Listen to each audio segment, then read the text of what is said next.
Ito yan mga boss, no, BMW X2. Ito yung mga ano niya, service requirements. Napalitan na natin to ng front brake pads, engine oil change at rear brake pads. Ngayon ang gagawin natin ay i-reset natin to para maging okay na to, kagaya nito. Dito lang yan boss, itong ano na to, itong button na to, ito lang yung gagalawin natin. Kailangan muna natin ng ignition off,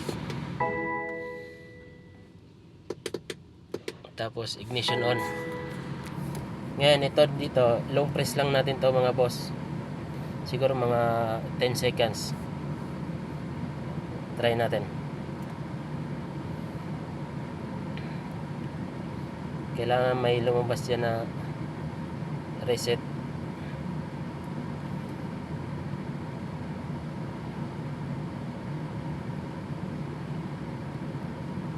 Ayun boss, may lumabas na reset possible. Long press lang ulit natin. Long press lang to.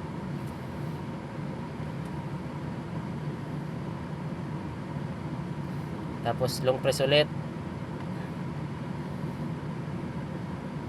Ayun na, in progress na. Hintayin natin mag successful. Okay, successful na yung sa harap. Ngayon ang gagawin natin sa langis naman yan, long press lang ulit natin. Long press ulit. Ayun na, reset and progress.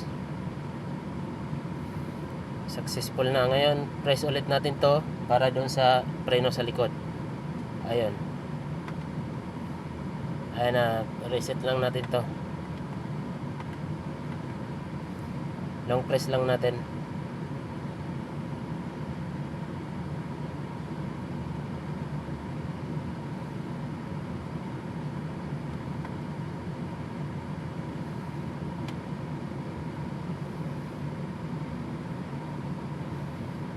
Ayun na mga boss, successful na. Okay na, naka-green na lahat. Tingnan natin dito sa ano niya, kung wala na ba. Punta tayo sa my vehicle, tapos vehicle status. Ayan, okay na lahat mga boss. Ganun lang.